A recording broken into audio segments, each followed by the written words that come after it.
사도신경으로 우리의 신앙을 고백합니다.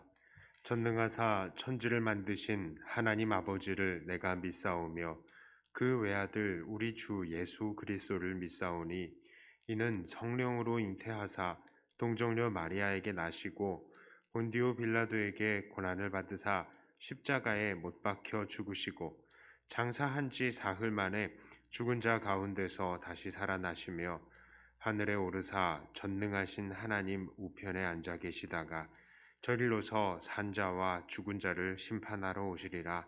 성령을 믿사오며 거룩한 공회와 성도가 서로 교통하는 것과 죄를 사하여 주시는 것과 몸이 다시 사는 것과 영원히 사는 것을 믿사옵나이다. 아멘. 찬송가 211장 찬송하겠습니다.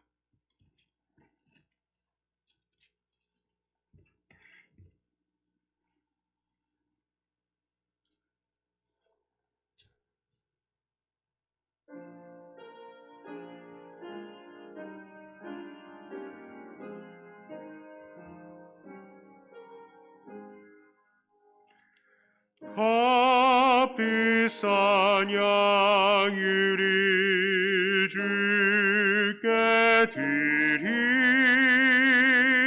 막달라 마리아 본받아서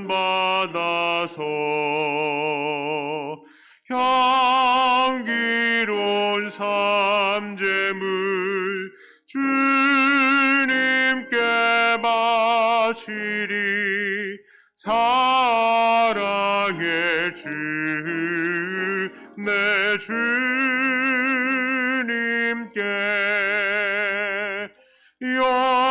연약한 자에게 힘을 주고 어두운 세상에 빛을 비춰 성실과 인내로 내 영제 이끌리. 사랑의 주 내 주님께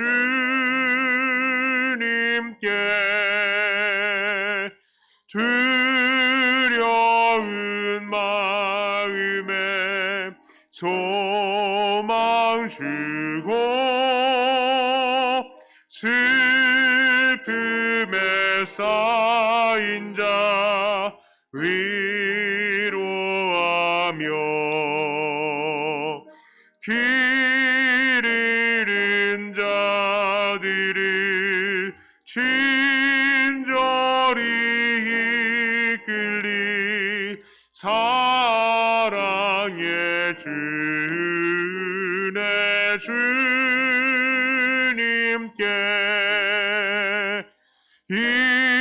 인생의 왕운이 깃들어서 이 땅의 수고가 끝날 때에 주님을 섬기다 평안히 가리라. 사랑의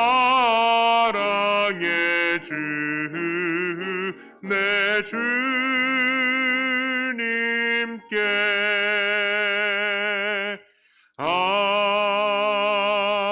아멘.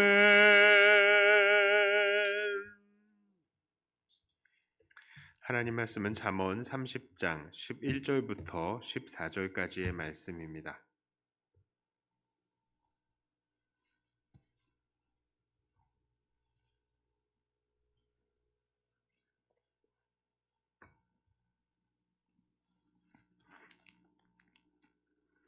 잠언 30장 11절부터 14절까지의 말씀을 제가 봉독해 올립니다.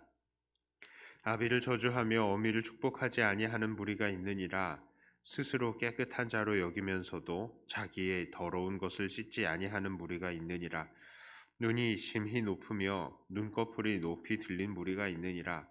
앞니는 장검 같고 어금니는 군도 같아서 가난한 자를 땅에서 삼키며 궁핍한 자를 사람 중에서 삼키는 무리가 있느니라. 아멘. 자, 오늘의 잠언은 아게의 아들 아굴의 잠언이라고 합니다. 이 사람이 정확히 누구인지는 오늘날 우리들은 잘 모릅니다. 물론 아굴이 이 잠언의 말씀을 전한 이디엘과 뭐 또 우갈, 이 사람들 또한 누구인지 마찬가지로 잘 모릅니다.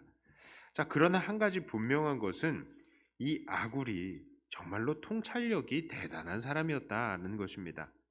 오늘 말씀을 보면 그는 아주 세상을 통찰력 있는 눈으로 살펴보고 분류하고 있는 것을 볼 수 있습니다. 특히 그가 하나님께 구한 8절과 9절의 말씀, 그러니까 나를 가난하게도 마옵시고 또 부하게도 마옵시며 오직 필요한 양식으로 나를 먹이시옵소서라고 하는 말씀, 너무나도 유명하죠. 또 우리가 너무 가난할 때에 하나님을 욕할 수도 있고요. 또 우리가 너무 부할 때에 하나님을 떠나 교만하여서 하나님을 욕되게 할 수도 있다라고 했죠. 자, 그만큼 우리 인간들은 죄로 가득한 존재라는 것을 아주 정확하게 이 저자는 바라보고 있다는 것입니다. 또한 그는 그 뛰어난 통찰력으로 세상을 여러 분야로 나누어서 바라보고 있습니다. 그리고 그것을 설명합니다. 그래서 오늘 말씀을 보면 그는 세상에는 어떠한 무리들이 있다, 뭐 어떤 것들이 서너시 있다라는 식의 이야기로 이 세상의 만물들을 풀어갑니다. 그런데 그가 세상을 분류하면서 가장 먼저 이야기하는 부류의 사람들이 있습니다. 그것은 바로 교만한 부류의 사람들입니다. 11절부터 보니까 세상에는 아비를 저주하고 또 어미를 축복하지 않고 그런 무리들, 스스로 깨끗한 자로 생각하면서 자기의 더러운 것을 씻지 아니하는 무리, 그 눈이 높아서 사람들을 내리 깔아보는 무리, 가난한 자를 삼키는 무리들이 있다라고 말을 합니다. 아굴은 왜 이런 무리들을 이야기했을까요? 당연히 그들을 닮지 말라고 경고하기 위해서입니다. 그래서 17절에는 이렇게 말씀하죠. 아비를 조롱하며 어미의 순종하기를 싫어하는 자의 눈은 골짜기의 까마귀에게 쪼이고 독수리 새끼에게 먹히리라. 그리고 아굴은 계속해서 세상의 여러 가지 유형의 생물들과 현상들을 묘사합니다. 18절 이하로는 우리가 참 신기하게 생각하지만 다 깨닫지 못하는 현상들이 있다는 것을 이야기하죠. 제가 쭉 읽어봅니다. 쭉 다 읽을 거예요, 거의. 자, 내가 심히 기이히 여기고도 깨닫지 못하는 것 서너시 있나니 곧 공중에 날아다니는 독수리의 자취와 반석 위에로 기어다니는 뱀의 자취와 바다로 지나다니는 배의 자취와 남자가 여자와 함께한 자취이며 음녀의 자취도 그러하니라. 그가 먹고 그의 입을 씻음같이 말하기를 내가 악을 행하지 아니하였다 하느니라. 모른다는 거예요. 자, 21절 이하로는 사람의 혐오의 대상이 될 만한 일들이 또 있다라고 말합니다. 21절부터 23절까지를 읽어드립니다. 세상을 진동시키며 세상이 견딜 수 없게 하는 것 서너시 있나니 곧 종이 임금된 것과 미련한 자가 음식으로 배부른 것과 미움받는 자가 시집간 것과 여종이 주모를 이은 것이니라. 자, 24절 이후로는요. 어떤 내용이 나오냐면은 아주 작아 보이지만 사실은 아주 지혜로운 것들이 있다라는 것을 이야기합니다. 24절부터 28절이에요. 땅에 작고도 가장 지혜로운 건 넷이 있나니 곧 힘이 없는 종류로되 먹을 것을 여름에 준비하는 개미와 약한 종류로되 집을 바위 사이에 짓는 사반과 임금이 없으되 다 때를 지어 나아가는 메뚜기와 손에 잡힐 만하여도 왕궁에 있는 도마뱀이니라. 자, 그리고 29절 이하로는 위험 있는, 그리고 그 앞에서 사람조차도 조심해야 할 대상들을 이야기합니다. 잘 걸으며 위풍 있게 다니는 것 서너시 있나니 곧 짐승 중에 가장 강하여 아무 짐승 앞에서도 물러가지 아니하는 사자와 사냥개와 순념소와 및 당할 수 없는 왕이니라. 자, 이 모든 것을 통해서 말씀은 우리에게 무엇을 경고하고 있는 것입니까? 세상을 보아도 우리 사람들이 다 이해할 수 없는 놀라운 일들이 일어나고 있다는 것입니다. 또한 세상은 사람의 힘으로도 어찌할 수 없는 것들로 가득 차 있고, 또한 어떤 것들은 작다고 해서 무시할 수도 없는 것입니다. 그만큼 인간은 무지하고 또한 나약한 존재다라는 것이죠. 사람은 이 세상이 어떻게 돌아가는지 그 현상들도 명확하게 다 파악할 수가 없습니다. 그걸 다 알았다면 늙는 것과 병드는 것과 그거 다 맞고요. 뭐 천년만년 이 땅에서 잘 살 수도 있을 것입니다. 아무리 못생긴 사람이 아무도 또 못생긴 사람도 없고요.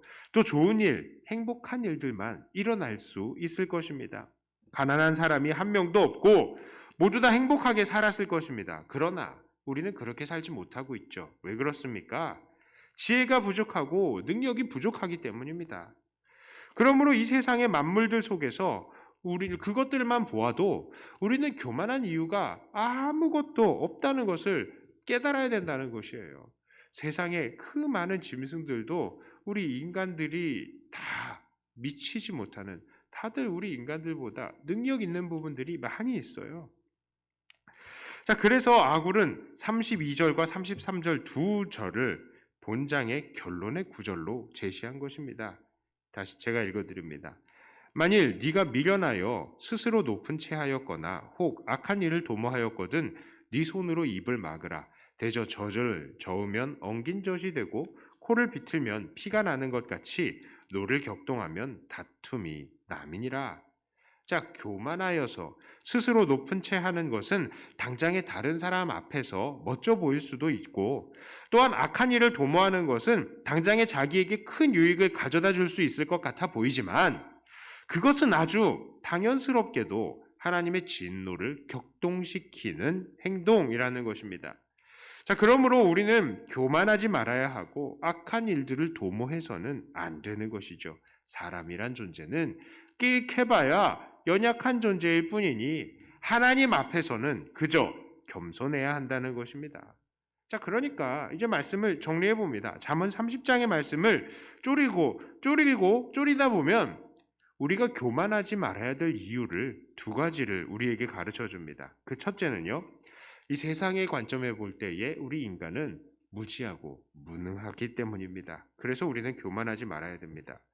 인간은 자랑하고 교만할 이유가 하나도 없는 존재들인 것이죠. 또한 두 번째로요, 우리가 교만해야 되지 말아야 되는 이유, 교만한 자들에게는 결국 하나님의 진노가 임하는 것입니다.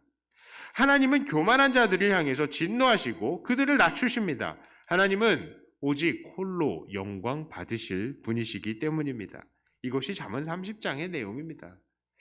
자, 그러므로 우리도 우리를 살펴봐야 되겠습니다. 우리는 어떻습니까? 우리도 무시무능하죠. 우리가 뭐가 잘났다고 이 세상에서 내가 이런 사람이네 하고 우리가 그렇게 우리 자신의 목을 곧게 할 이유가 없다는 거예요. 우리도 우리의 무능함을 인정하시면서 또한 우리는 하나님의 진노하심 앞에 늘 놓여 있다는 것을 생각하며 그 진노를 두려워하면서 오늘 하나님 앞에 겸손해야 하겠습니다.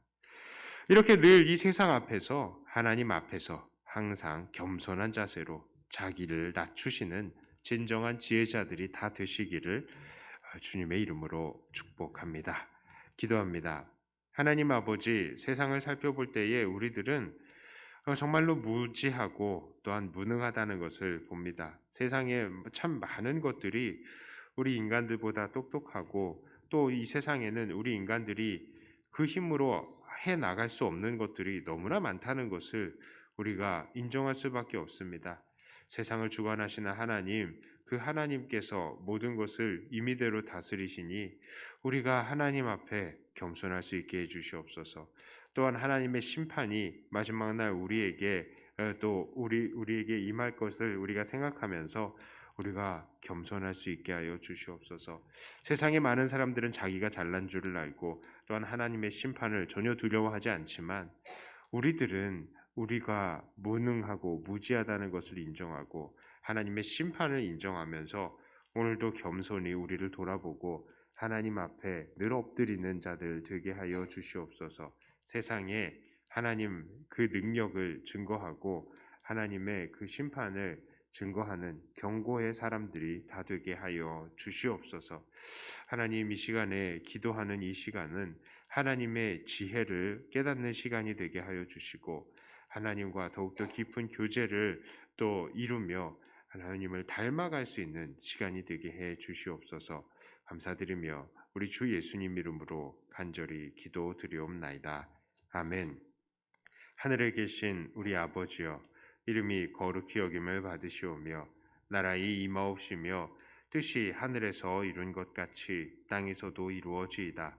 오늘날 우리에게 일용할 양식을 주옵시고 우리가 우리에게 죄 지은 자를 사하여 준 것 같이 우리 죄를 사하여 주옵시고 우리를 시험에 들게 하지 마옵시고 다만 악에서 구하옵소서. 대개 나라와 권세와 영광이 아버지께 영원히 있사옵나이다. 아멘.